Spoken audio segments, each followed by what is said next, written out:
देखिए, तो यहाँ पर जो लेसन है सेकंड, और सेकंड लेसन का नाम है बहुपद।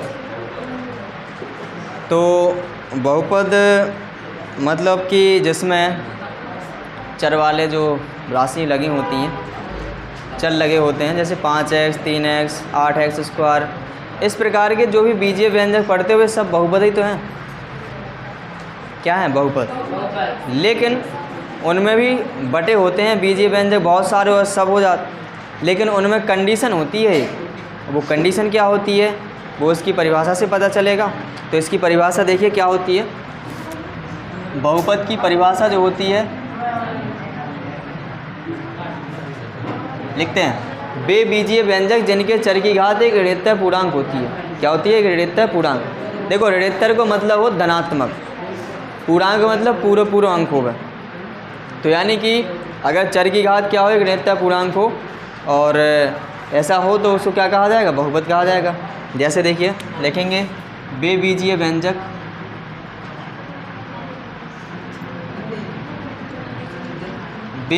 व्यंजक जिनके चर में क्या हो जा सकता है? ABCD का कोई अक्षर भी। तो जैसे हम लिखेंगे x है, y है, z है, और बहुत सारे।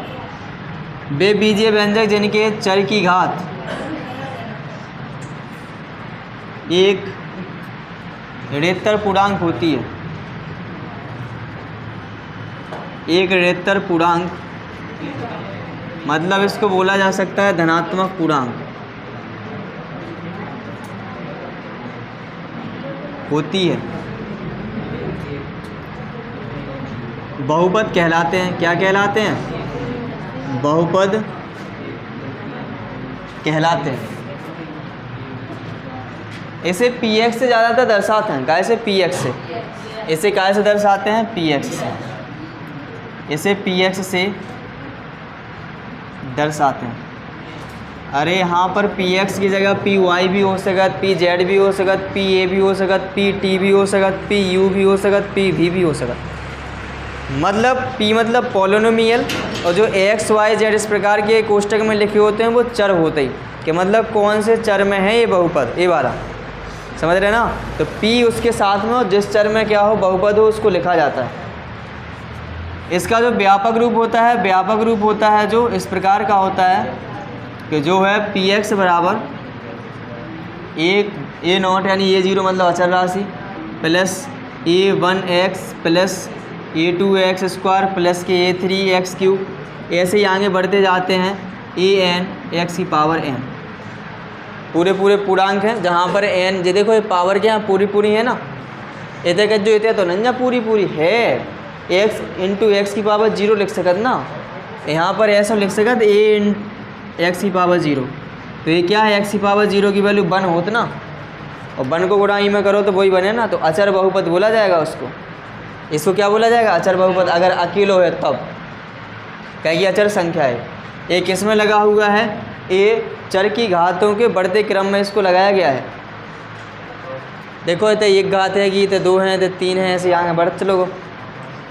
अब इसके बाद ये देखते हैं कि बहुपद कौन हो सकता है कौन नहीं हो सकता, यानी बहुपद की शर्तें। तो यहाँ पर लिखेंगे बहुपद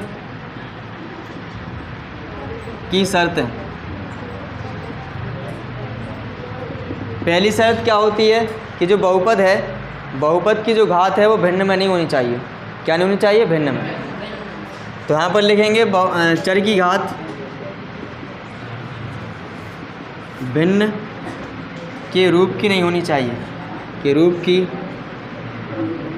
नहीं होनी चाहिए, अर्थात एक पूर्ण संख्या होनी चाहिए, अर्थात एक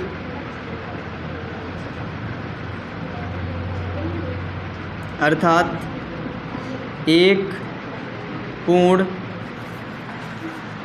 संख्या होनी चाहिए। पहली कंडीशन तो ये हो गई। दूसरी कंडीशन क्या है?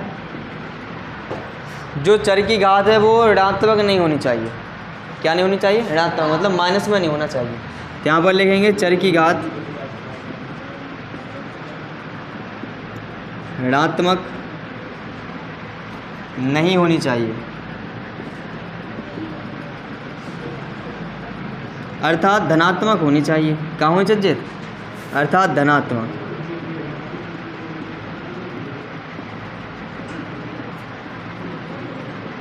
समझ गए? अगर एक कंडीशन है तो बहुपद है, अगर एक कंडीशन नहीं है तो बहुपद नहीं है। मतलब कह दिया जाएगा भिन्न में है, जैसे हमने कह दें एक्स की पावर 2/3 प्लस के 4, तो ये बहुपद बिल्कुल भी नहीं है। जैसे हम कह दें एक्स की पावर -2 प्लस के 4, ये पूर्णांक तो है इस पर, लेकिन ये कैसा है? नेगेटिव, तो ये भी बहुपद नहीं है। क्लियर?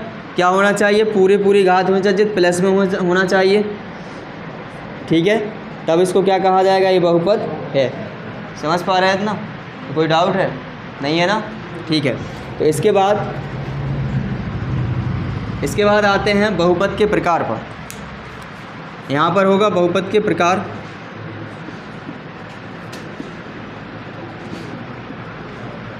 बहुपद को दो प्रकार से बांटा जा सकता है।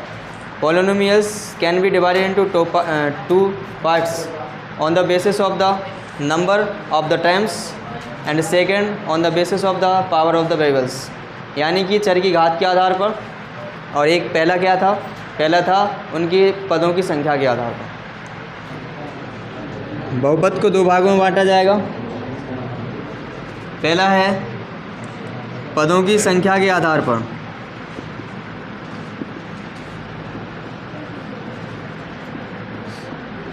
और दूसरा है चर की घात के आधार पर।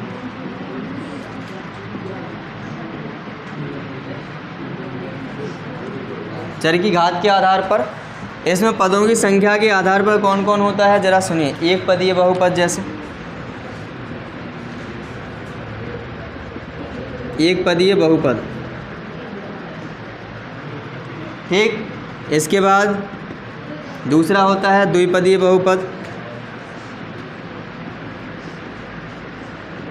तीसरा होता है त्रिपदीय बहुपद,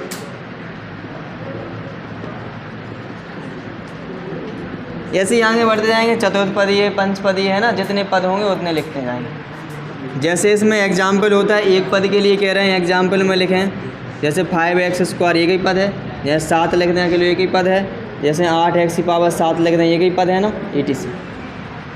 यहाँ पर द्विपदीय में दो पद होंगे, जैसे एग्जाम्पल में लिखा हमने 7x प्लस के 3, ये दो पद हो गए। पद गिनना तो आता है, क्या संख्या जोड़ी जानी? दो जोड़ी जानी। जैसे इसमें कह दिया जाए 8x³ प्लस के 7, कितने पद हैं इसमें? दो। तो ये पदों के आधार पर हो गए द्विपदीय। अब इसमें जैसे कह दिया जाए त्रिपदीय, तो 3 पद होना चाहिए। कितने पद हैं? 1 2 3, 3 पद है ना, etc। ये हो सकते हैं। क्लियर है इतना? तो समझ जाओगे कि एक पदों के आधार पर कौन कौन होते हैं, एक पदीय, द्विपदीय, त्रिपदीय, चतुर्थपदीय, ऐसे आते चले जाएंगे। बस उनके पद हमें काउंट करना है, जितने पद होंगे उस हिसाब से उसका नाम रख दिया जाएगा। अब यहाँ पर चर की घात के आधार पर होते हैं। पहला होता है जिसको बोला जाता है अचर बहुपद। क्या होता है? अचर बहुपद।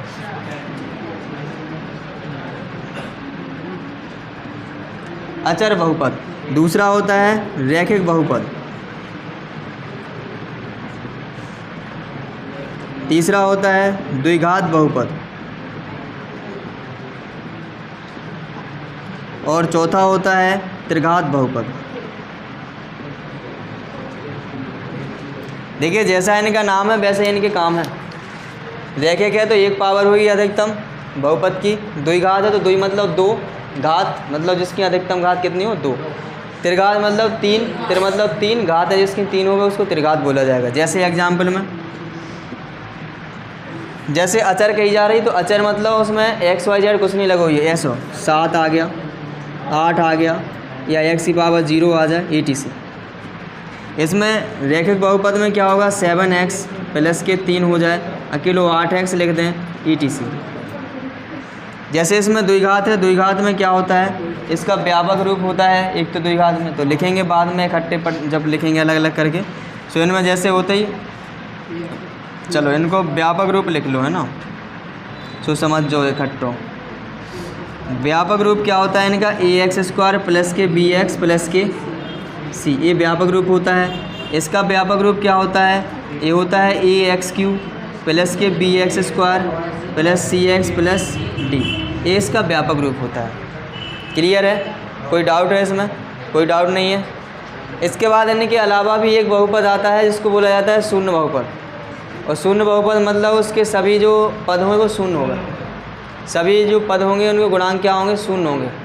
मतलब 0x3, 0x2, 0x 0 और प्लस 0 ऐसे रहेंगे, 0 रहेगा उसका गुणांक। क्लियर? इतना उतारिए इतना पहले।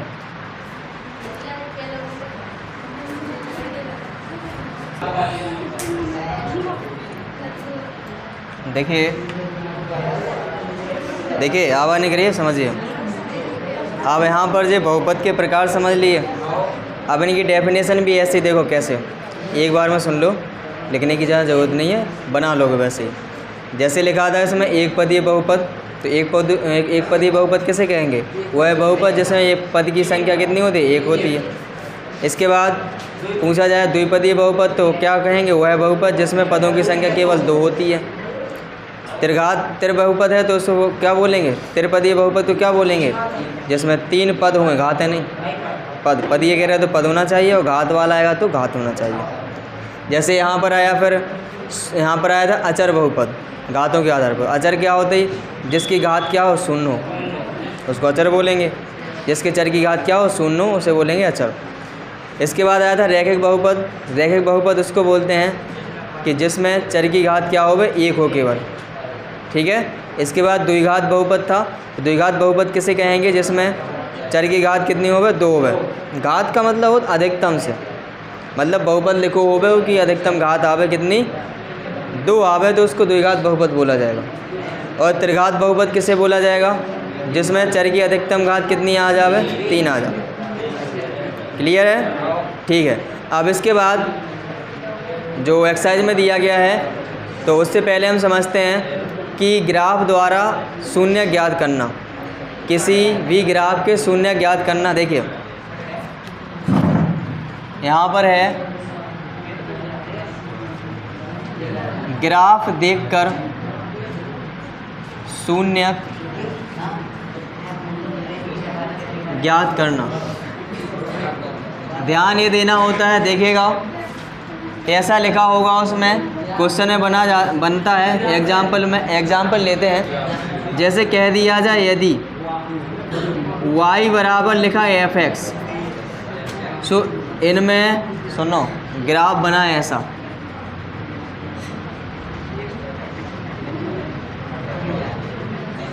इसे पूछा जाए शून्यकों की संख्या कितनी होगी? ये x एक्सेस होता है, ये y एक्सेस। इसमें शून्यकों की संख्या ज्ञात करना है, शून्यकों की संख्या। अब जरा ये देखो कि यहाँ y बराबर fx है, तो f की संख्या क्या लिखोगे थे? तो x लिखो तो x अक्ष पे देखो जाए। अगर यहाँ y लिखा होता तो y अक्ष पे देखा जाता।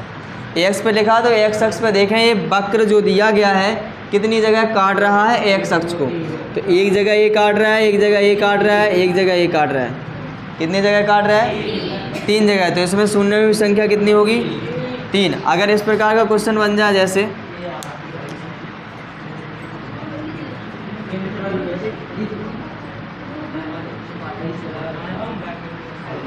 इसमें शून्यकों की संख्या कितनी होगी? शून्यकों की संख्या, शून्यकों की संख्या निकाल लोगे। चलो तो खड़े हो जाओ। अभी अभिषेक बताइए इसमें। हाँ इधर आइए, लिखिए इसमें। हाँ कितनी होगी शून्यकों की संख्या? 1, हाँ 2, हाँ 3, हाँ 4। कितनी हो जाएगी? 4 हो जाएगी। बहुत बढ़िया, बैठ जाओ। यहाँ पर शून्यों की संख्या कितनी हो जाएगी? 4 हो जाएगी। अब जैसे यहाँ पर अगला क्वेश्चन बना है, जैसे ये है, इसमें बताना है कि शून्यकों की संख्या कितनी होगी। यहाँ शून्यकों की संख्या निकालना है, दिख रहा है? देखिए शून्यकों की संख्या कितनी होगी इसमें बता सकते हो ना? कैसे? एक्स पे अक्ष पे कितने जगह काट रहा है? नहीं काट रहा है ना, तो 0 होगी। जैसे अगला क्वेश्चन ले लें, जैसे कि इस प्रकार, आवाज़ नहीं करो।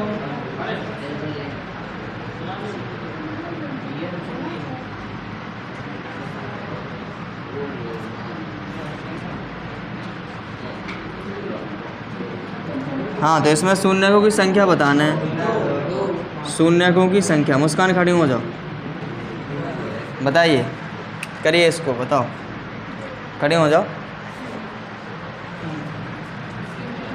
करिए। कहाँ कैसे बनना है, वहाँ कट रहा है, कौन से अक्ष पे देखना है? एक अक्ष पे देखो कितनी जगह काट रहा है।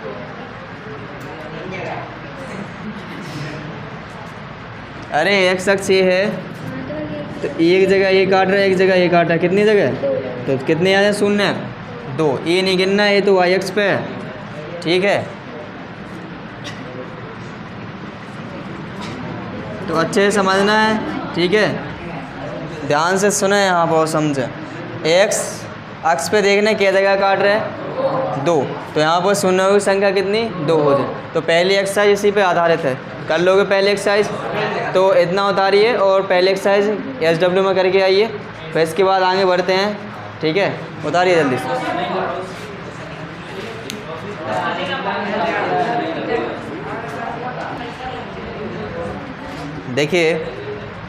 देखिए तो अब जो शून्यक रहेंगे तो शून्यक निकालते हैं किस प्रकार से। कोई भी बहुपद हो तो उसका शून्यक ज्ञात करना होता है।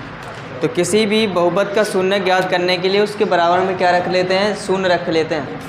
तो यहाँ पर नोट में याद रख सकते हो उसको, किसी भी बहुपद के शून्यक ज्ञात करने के लिए, शून्यक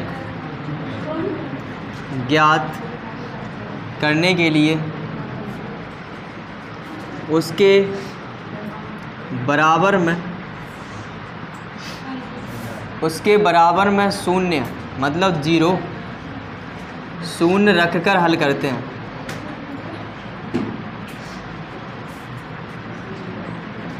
जैसे एक एग्जाम्पल ले लेते हैं, हमने कहा कि px बराबर लिखा हुआ है 7x प्लस के 14। कहा कि शून्य ज्ञात करो, का शून्य।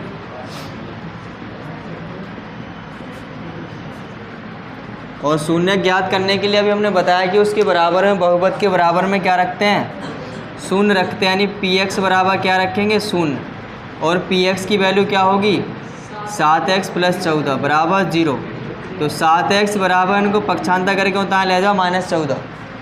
तो यहाँ पर x बराबर बनेगा -14 बटे में 7, 7 दूनी 14। x बराबर कितना आ गया? -2। तो -2 इसका क्या होगा? शून्य। ऐसा भी एग्जाम्पल हो सकता है, जैसे कि कह दिया जाए px बराबर लिखा हुआ है 2x, यहाँ पर लिखते हैं x² प्लस 4x और प्लस के 4 के शून्य ज्ञात करिए, शून्य ज्ञात कीजिए, ठीक है। और जब यहाँ पर शून्य ज्ञात करेंगे तो इसमें एक जैसे आएंगे, तो थोड़ा सा अलग ले लें। तो यहाँ लिखते हैं 5 एकम 5 और 6, ऐसा बना लेंगे, ठीक है। कह दिया कि इसके शून्य ज्ञात करिए। और शून्य ज्ञात करने के लिए क्या करना होता है? px बराबर 0 रखने आप। यहाँ पर लिखेंगे शून्य के लिए px बराबर, बिल्कुल px बराबर 0। px की वैल्यू कितनी है? x² प्लस के 6x प्लस के 5 बराबर 0। इनके फैक्टर करना आता है। ये 5 कैसे फैक्टर करो? जोड़वे पे कितने आ जाए? 6 आ जाए। तो 5 एकम 5, तो 5x प्लस के 1x प्लस के 5 बराबर 0। इनसे ले लो कॉमन, तो x कॉमन आएगा तो x प्लस के 5 बनेगा। इनसे कॉमन ले लो 1, तो x प्लस 5। अब जो एक जैसे दिख रहे हैं ना, उठा के बाहर फेंक दो, तो यहाँ पर x प्लस 5 बनेगा। और अंदर में इनको सजा के रख लो x प्लस 1 बराबर 0। क्योंकि x प्लस के 5 बराबर 0 हो जाए तो x बराबर कितना हो जाए? -5। क्योंकि इसके बराबर भी 0 रखते हैं तो x बराबर कितना हो जाएगा? -5। तो 2 शून्य आ गए इसके। तो लिखेंगे अतः शून्य के बराबर क्या है? शून्य के बराबर है -5, -1। 2 शून्य आएंगे। देखो ये भी देखते हैं कि जिस बहुपद की जितनी अधिकतम घात होती है उसको उतने ही शून्य आते हैं। इसकी कितनी अधिकतम घात थी?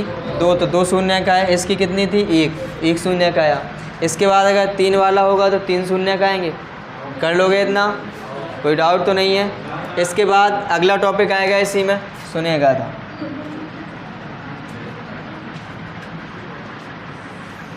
अब बहुपद के शून्यक निकालना सीख गए। अब बहुपद के शून्यक और उनके गुणांकों के बीच में संबंध देखेंगे। तो यहाँ पर लिखते हैं बहुपद के शून्यकों और गुणांकों के बीच संबंध। गुणांकों के बीच संबंध। अब यहाँ पर पहले तो रैखिक बहुपद होता है, फिर वो द्विघात। तो रैखिक में तो आराम से निकाल सका, तो उसमें कोई संबंध नहीं, एक ही तो शून्यक होता। इसके बाद आते हैं द्विघात बहुपद पर। तो पहला है इसमें द्विघात बहुपद। और द्विघात बहुपद का जो व्यापक रूप होता है वो जानते ही हो, व्यापक रूप। व्यापक रूप यानी px बराबर होगा ax² प्लस के bx प्लस के c। ई के कितने शून्य के निकले हैं? 2 निकले, क्योंकि इसकी मैक्सिमम पावर कितनी है? 2 है। The maximum power of the variables is 2। तो यहाँ पर इसके जो जीरो आएंगे, मतलब शून्य के आएंगे, वो कितने आएंगे? 2 होंगे। The number of the zeros in quadrilateral polynomial is 2। कितने होंगे? 2 होंगे। तो यहाँ पर लिखेंगे, मान लेते हैं, माना बहुपद के शून्यक एल्फा व बीटा हैं। क्या है? एल्फा और बीटा है। अब एल्फा बीटा तो हैं, इनके जो शून्यकों का योगफल होगा वो क्या आएगा? बिना सॉल्व करके पता चल जाए। तो यहाँ पर होता है शून्यकों का योगफल। शून्यकों का योगफल यानी जिसको अपन बोलते हैं एल्फा प्लस के बीटा। तो शून्यकों का जो योगफल होता ही एल्फा प्लस बीटा होते ही वो हो तो -7 पहले में, शुरू में पहले वाले को छोड़ देते हैं, ई वाले को इतने से स्टार्ट करते हैं, जो का है वो x। तो यहाँ पर लिखेंगे x का गुणांक बटे में क्या रहेगा? ax²। जो छोड़ो है ना पहले नंबर वाला, ई को गुणांक, ax² गुणांक दिख रहा है? दिख रहा है?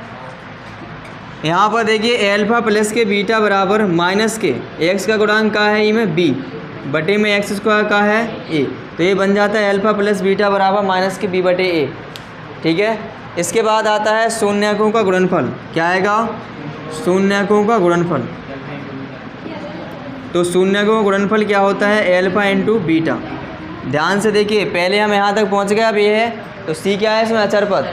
अब ध्यान ये देना होता है कि स्टार्ट करते हैं हम कहाँ से? माइनस से। पहले आएगा माइनस, फिर प्लस, फिर माइनस, फिर प्लस, फिर माइनस, फिर प्लस। स्टार्ट कहाँ से होगा? माइनस से। तो यहाँ माइनस आया था, अब किसे क्या आएगा? यहाँ प्लस। तो यहाँ प्लस देखो x आया था, इसकी पावर भी ऊपर वाले की घटत जाती।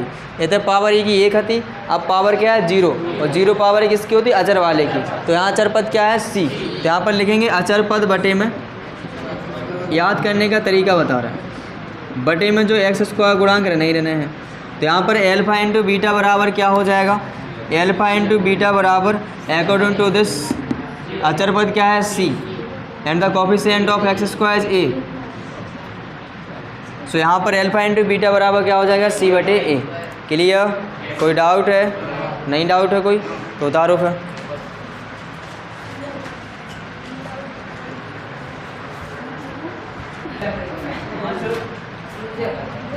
देखिए इसके बाद ये तो था, अभी हम हमारे पास कौन सा था? ये द्विघात बहुपद था। इसके बाद आता है दूसरे नंबर पे त्रिघात बहुपद। त्रिघात बहुपद। त्रिघात बहुपद जो होता है उसका व्यापक रूप क्या होता है? व्यापक रूप अभी लिखा था px बराबर ax³ plus bx² plus cx plus d। ठीक है, इसका व्यापक रूप होता है। अब इसमें 3 पावर चढ़ी तो इसके शून्य कितने होंगे? 3। तो मान लेते हैं इसके शून्य क्या हैं? Alpha beta gamma. माना शून्यक हैं एल्फा बीटा व गामा है। तो यहाँ पर इनका योगफल भी हुई है। तो यहाँ पर लिखेंगे शून्यकों का योगफल। शून्यकों का योगफल तो क्या होता है? एल्फा प्लस बीटा प्लस का गामा बराबर, हमने पहले भी बात बताया था कहाँ से स्टार्ट हो? तो माइनस से। तो यहाँ लिखे माइनस, ई वाले को छोड़ दे तो बच्चों का है तो x²। तो लिखें x² का गुणांक बटे में कहाँ आना है? x³ का गुणांक। क्या आना है? जो छोड़ते हैं ना पहले नंबर पे वो, यहाँ पर alpha plus beta plus gamma बराबर कितना आ जाएगा, माइनस बी बटे A, because the coefficient of x square is B and the coefficient of x cube is A. तो यहाँ पर बनेगा alpha plus beta plus gamma is equal minus B upon A. इसके बाद कहा जाए दो दो शून्यकों के गुणनफलों का योगफल, लिखेंगे दो दो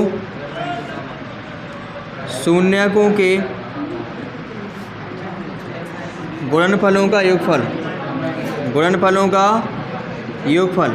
देखो दो दो कहने का मतलब है एल्फ़ा बीटा गामा है ना, तो alpha into beta, beta gamma फिर एल्फ़ा गामा, एल्फ़ा गामा, इनको गुणा करके फिर जोड़ भी दो, एल्फ़ा इंटू बीटा प्लस के बीटा इंटू गामा प्लस के गामा इंटू एल्फ़ा बराबर क्या हुई है, यहाँ पर देखो माइनस आया था आपका आएगा प्लस, तो यहाँ पर प्लस आएगा, लेकिन इसके बाद किसका गुणांक होगा, एक्स का, लिखेंगे एक्स का गुणांक बटे में एक्स क्यूब का गुणांक,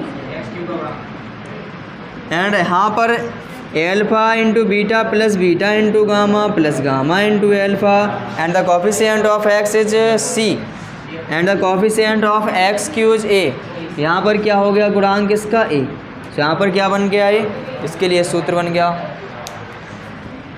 हाँ ये तो उतर गया था।